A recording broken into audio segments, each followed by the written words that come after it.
doctora Roselia Lima, compañeros y compañeras. Mi nombre es Damaris Eunice Rosales Salazar y soy la coordinadora del grupo número 7. Nosotros tenemos el gusto de exponer los temas de la segunda parte del libro Introducción al Derecho, tomo 2, el cual está basado en el capítulo 1, la jurisprudencia técnica, y capítulo 2, la sistemática jurídica. Primero les voy a hablar sobre qué es la jurisprudencia.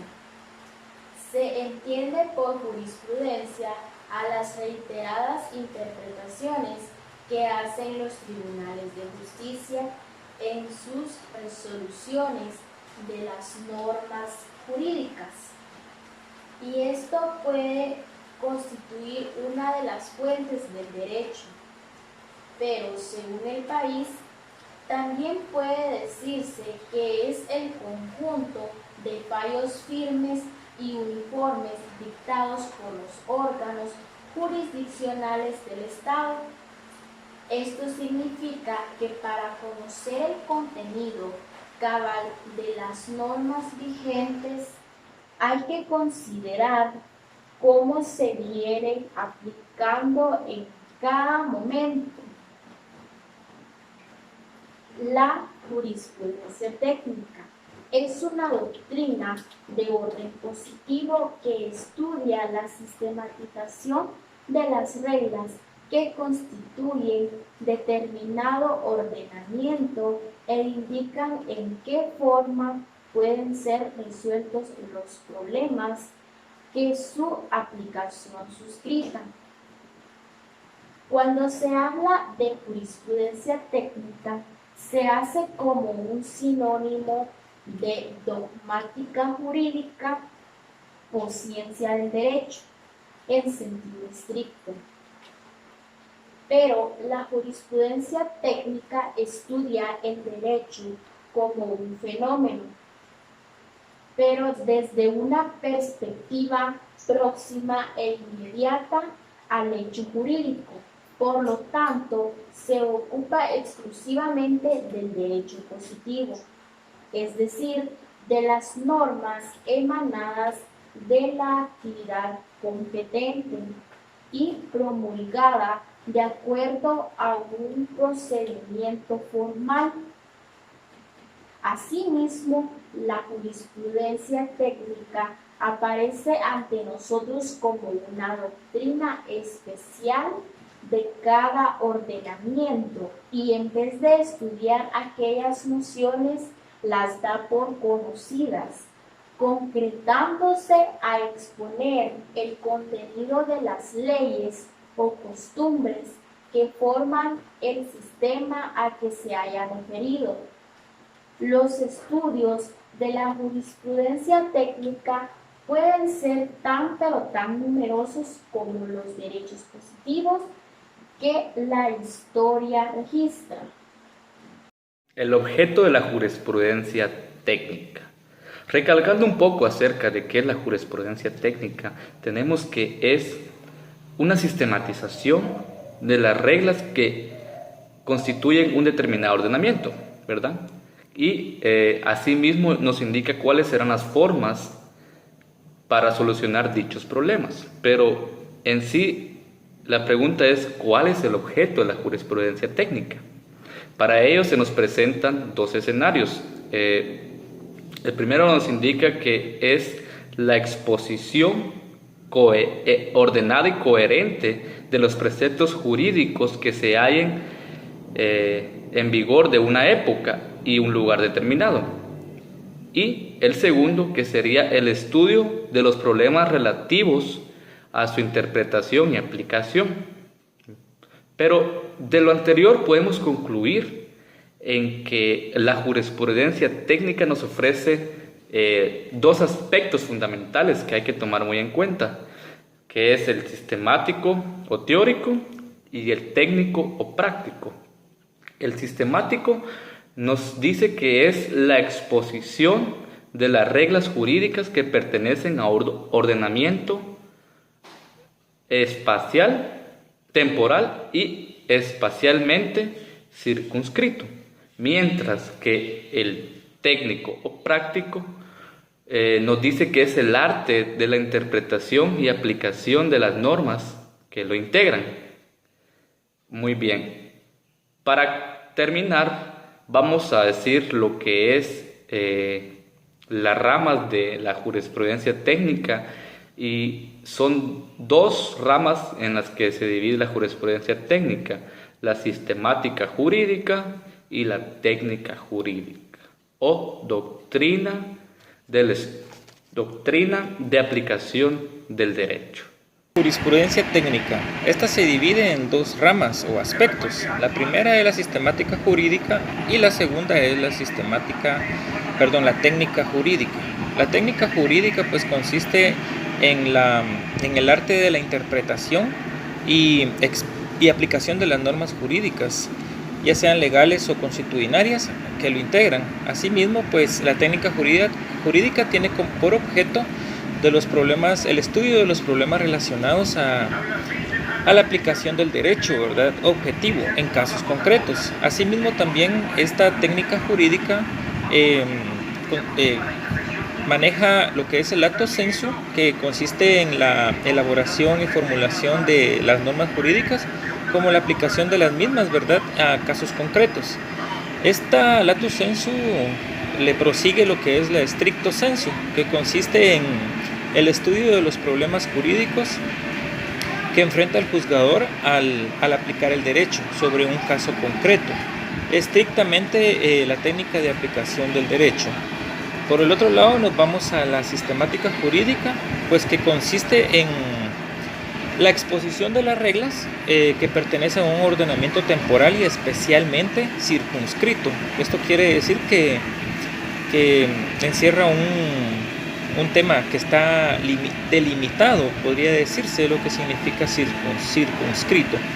La sistemática jurídica es una disciplina nomográfica que tiene por objeto la exposición sistemática de las normas jurídicas, de determinadas normas jurídicas, y que estriba en exponer de manera ordenada y coherente las disposiciones consuetudinarias. Estas se dividen en el derecho público, en el derecho social y en el derecho privado. Las primeras, pues el derecho público puede ser constitucional, administrativa, puede ser notarial, penal, procesal, así mismo como tributario e internacional público. La del derecho social pues consiste en el trabajo, en el agrario, en el de familia, en el de seguridad social. Y por último, pero no menos importante, es el derecho privado, que consiste en el civil, en el mercantil y en el internacional privado.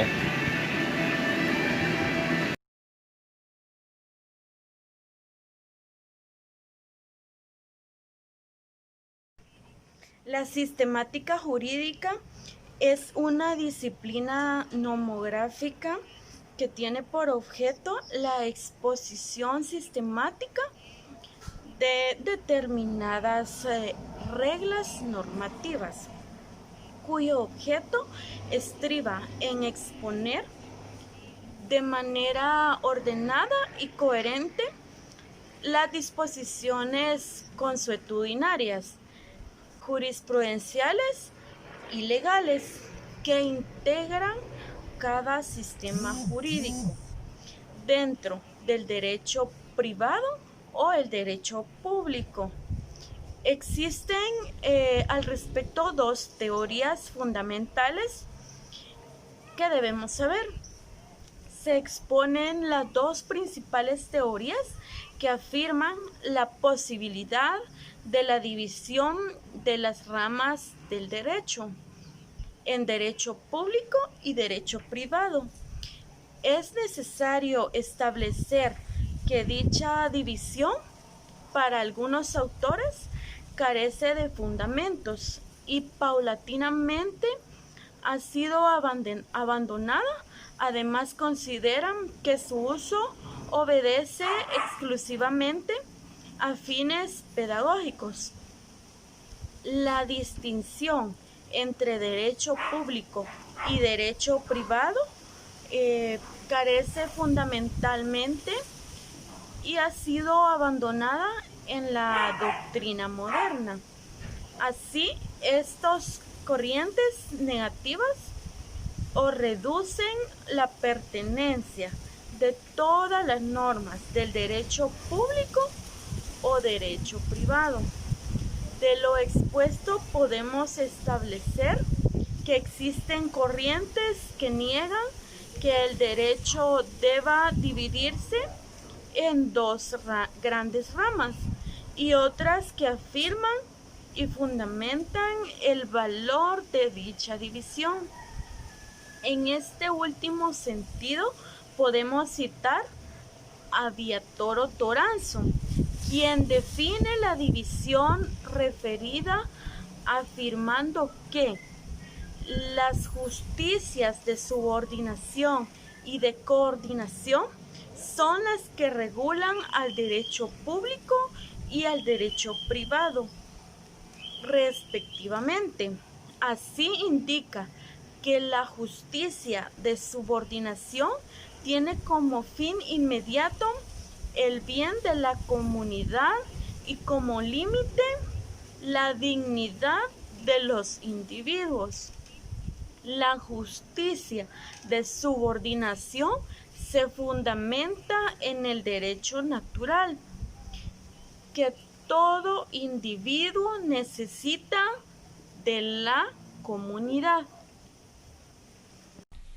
Las dos principales teorías que afirman la posibilidad de la división de las dos grandes ramas del derecho, el derecho público y el derecho privado, es la teoría del interés en juego o teoría romana y la teoría de la naturaleza de la relación. La primera, la división de las normas jurídicas, que es el derecho privado y el derecho público, fueron obra de los juristas romanos. Por esto esta teoría es llamada teoría romana. Pero también es llamada teoría del interés en juego porque según esta teoría, en cada relación jurídica y en cada norma que la rige hay un interés protegido. Si el interés protegido es de naturaleza general, estamos sometidos a un derecho público. Por el contrario, si estamos en un índole de privado o particular, estaríamos sometidos a un derecho privado. Ahora bien, la teoría de la naturaleza de la relación. Generalmente la doctrina más aceptada consiste en que no debe, entre el criterio diferencial del derecho público y del derecho privado, no debe buscarse en un interés protegido, sino más bien en la naturaleza de las relaciones de las normas que se establecen. En esta teoría se establecen dos tipos de relación, la relación de coordinación y la relación de subordinación. En la de coordinación dice que los sujetos actúan en igualdad de circunstancias y esto se establece con el derecho privado. Al contrario de las relaciones de subordinación, acá los sujetos no actúan en un plano de igualdad y se establece en un derecho público. El derecho social. La rama del derecho social tiene su origen en el derecho público. Su principal objetivo es ordenar y corregir las desigualdades que existen en las clases sociales con el fin de proteger a las personas. Surgimiento del derecho social.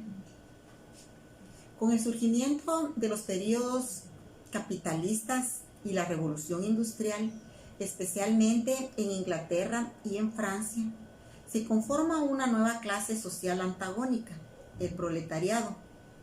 Con el surgimiento de las grandes masas de obreros y de los grandes centros de producción o industrias, surge una nueva lucha por reivindicar el derecho de los trabajadores, aunque ellos no estaban conscientes que pertenecían a una nueva clase social.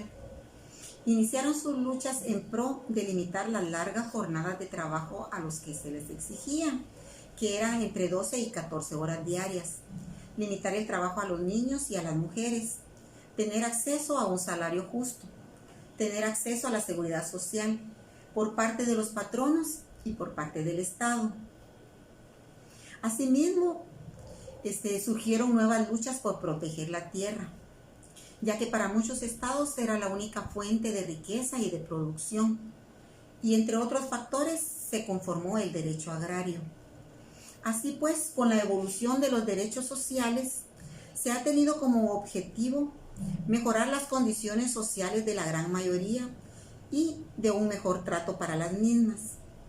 Por todo lo anterior, podemos definir el derecho social como el conjunto de normas y principios jurídicos que pretende regular y proteger las conquistas sociales y económicas de los trabajadores y de los campesinos en general. El derecho social está conformado por el derecho agrario, el derecho al trabajo, el derecho a la familia y el derecho a la seguridad social. Entre los ejemplos de los derechos sociales podemos mencionar el derecho a un trabajo y a un salario, derecho a una vivienda, derecho a un hogar seguro, derecho a la educación, derecho a la salud, derecho a la seguridad social y entiéndase como jubilación, maternidad, accidente laboral, entre otros. Para finalizar, quisiera destacar que la importancia de los derechos sociales es universal, pues su finalidad es erradicar la injusticia y la desigualdad social y por ende procurar una vida digna para todas las personas. Muy buena tarde a todos. Continuando con el tema de exposición, a mí me toca hablar de las disciplinas del derecho público. Y dentro de las disciplinas del derecho público me toca hablar del derecho constitucional. Y una frase pequeña del derecho constitucional nos dice que en su sentido más amplio comprende el conocimiento de las fuentes del derecho, la teoría general del poder político y del Estado, el análisis general y particular de los derechos humanos, la historia del constitucionalismo, el derecho comparado constitucional y el derecho concreto de una constitución en particular. ¿Y qué quiere decir con esto? Que el derecho público es la columna vertebral del derecho guatemalteco. Cuando hablamos de derecho constitucional, también hablamos de la rama del derecho que abarca todos los derechos fundamentales de las personas. Y siguiendo con una de estas disciplinas también vamos a hablar del derecho administrativo. Y dice que es la rama del derecho público que estudia los principios y normas del derecho público, la función administrativa y actividad de la administración pública. También estudia las relaciones que se dan entre la administración y los particulares, las relaciones entre los mismos particulares, las relaciones interorgánicas y su control, que incluye la protección judicial de los particulares y del derecho de defensa en contra de los actos que le afecten al administrado. ¿Qué quiere decir con ello? El derecho administrativo lo que hace es que hace valer los derechos de un ciudadano ante una institución del Estado, por ejemplo, o entre trabajadores del mismo Estado con un órgano administrativo del Estado. Y yo podría darles un ejemplo, como lo cual, que a un ciudadano le permite defenderse ante un proceso de SAT. SAT es un órgano, aunque es descentralizado, es un órgano del Estado, y el cual nos permite a nosotros como ciudadanos defendernos ante el mismo. Dentro de las ramas del derecho también está la rama del derecho penal. ¿Y qué es el derecho penal? Es una acepción también del derecho y es el derecho que nos hace cumplir y hacer cumplir a todos los ciudadanos, fijándonos normas, acciones y parámetros de comportamiento. Y si las incumplimos, caemos en un delito. ¿Y qué pasa si caemos en este delito? Nos lleva, o nos da un código en Guatemala, y nos da un código que se llama Código Penal, y es el documento donde está plasmado todos los delitos en el que podemos incurrir las personas y que no tenemos que caer, y nos da la forma en las que nos va a castigar el Estado si llegamos a cometer esos delitos. También nos llama a un último, hablándoles yo de otro derecho público, que es el derecho procesal. ¿Y qué es el derecho procesal? El derecho procesal son los ordenamientos o todo el proceso que regulan la actividad del Estado para la ampliación de las leyes de fondo, pero según Hugo Alsina. Entonces, pero en pocas palabras, ¿qué es el derecho procesal? Yo comprendo que el derecho procesal es todo el ordenamiento que lleva una acción que nosotros cometimos. Por ejemplo, si cometemos un delito, todo el proceso, por eso se llama derecho procesal, todo el proceso que lleva o todos los pasos que lleva la acción que cometimos para llevarnos a un fin. ¿El cuál es el fin? Es que nos den una sentencia o un acta que delimite cómo vamos a hacer pagar lo que cometimos. Derecho tributario. Se dice que el derecho tributario es el conjunto de normas jurídicas que tratan de identificar la relación jurídica tributaria entre los dos entes que menciona nuestro Código Tributario. En este caso, el sujeto activo, que es el Estado, y el sujeto pasivo, que son los contribuyentes o responsables del mismo. ¿A qué se refiere este derecho tributario? A que tiene que implementarse lo que es la recaudación de los tributos e impuestos por un ente recaudador que, como todos lo conocemos, es la Administración Tributaria, o mejor conocida, su Superintendencia de Administración Tributaria Exacta. El siguiente derecho es el derecho notarial. Este derecho es un conjunto de normas jurídicas que enlazan todo lo que es el registro notarial, mejor conocido como el protocolo del abogado. Siguiendo con el derecho público internacional, es un conjunto de normas jurídicas de Estado a Estado que promueven lo que es la organización de la paz, organizaciones de estados jurídicos internacionales y cualquiera que esté relacionado entre países. Ejemplo de estos casos que podemos tener está lo que es la Organización de Naciones Unidas, mejor conocido ONU, y también lo que es la Corte Interamericana de los Derechos Humanos, que en sí han evolucionado y ya se han visto en nuestro país también, que se han implementado de varias formas para el desarrollo de la sociedad. Buenas tardes, compañeros, yo les hablaré acerca de la clasificación del derecho social. Antes de empezar con la clasificación, debemos de entender qué es derecho social. Derecho social son leyes y disposiciones autónomas que establecen diferentes procedimientos y principios protectores para las personas y diferentes sectores de la sociedad. La clasificación del derecho social, Alberto Pereira lo hace en 4, en cual encontramos el derecho de trabajo, el derecho agrario, el derecho de familia y el derecho de seguridad social. El derecho de trabajo se dice que es un conjunto de normas jurídicas que establecen y regulan la relación del trabajo entre patrono y obrero. También establece otras condiciones de la vida y mejoras del trabajador dentro del mismo. En el derecho de trabajo podemos mencionar el Código de Trabajo. Este es en Guatemala un conjunto de normas que regula la relación entre el trabajador y el patrono, y también tiene la función de crear instituciones para que puedan solventar cualquier tipo de conflicto que exista entre patrono y trabajador. Este fue creado en el decreto número 1441 en el año de 1961. El derecho agrario, pues este se dice que es una rama del derecho que contiene las normas regularizadoras o regula las relaciones del trabajo jurídicas concernientes a la agricultura y a la explotación de la tierra mediante este derecho. Como disciplina del derecho social encontramos al derecho de familia, que se define como la parte o rama del derecho civil relativa a los derechos y deberes y en general a la institución fundamental que la familia constituye en toda sociedad. ¿Por qué es parte del derecho civil? Porque tiene por objeto las relaciones jurídicas familiares, tales como las relaciones conyugales, las paterno-filiales, tanto en su aspecto personal como patrimonial, la tutela y las demás instituciones de protección a menores e incapacitados. En Guatemala no existe como tal lo que es el Código de Familia, más sin embargo las relaciones entre cónyuges y entre padres e hijos está contemplado básicamente en el Código Civil.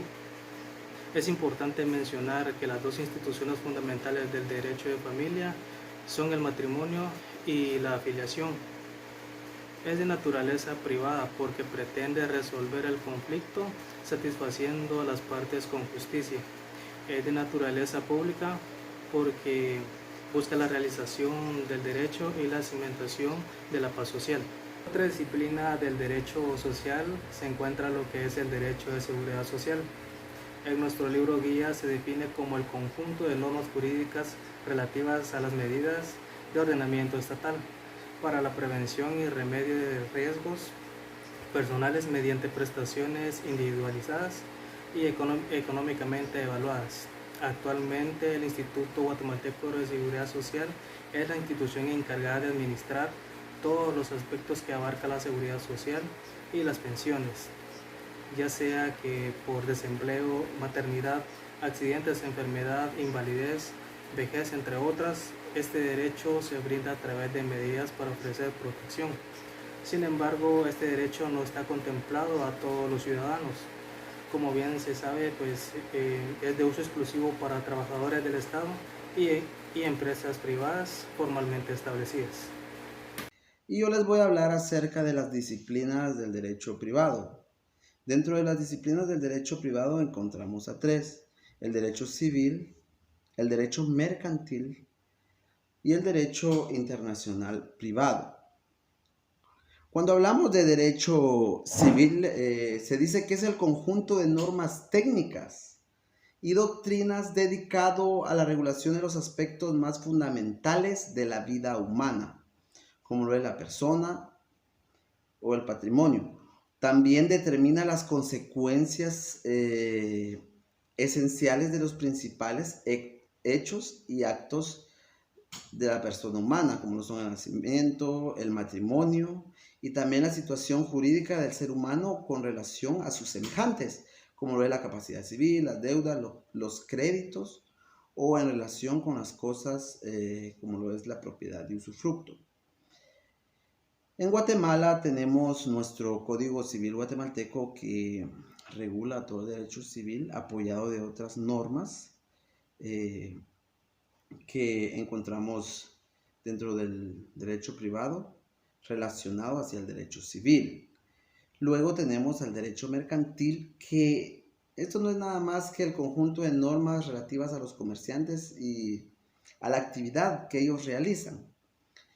Alfredo Rocco, en su definición, dice que es la rama del derecho que estudia los preceptos que regulan el comercio y las actividades asimiladas a él y las relaciones jurídicas que se derivan de esta norma.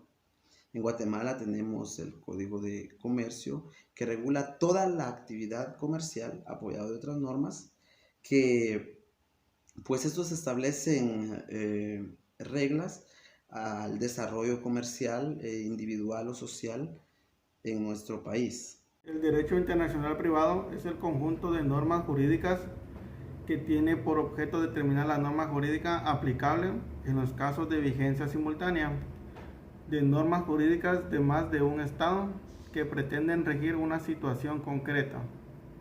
En Guatemala, el derecho internacional privado está regulado en el decreto 1575, que es el Código del Derecho Internacional Privado, y nace a la vida jurídica como respuesta a las distintas circunstancias sociales, económicas, políticas e históricas e inclusive culturales, debido a una realidad con problemas a los que se pretenden enfrentar con soluciones jurídicas distintas. Por ello se puede establecer que el derecho internacional privado nace como necesidad de regular las relaciones jurídicas de los individuos en las que se transponen las fronteras.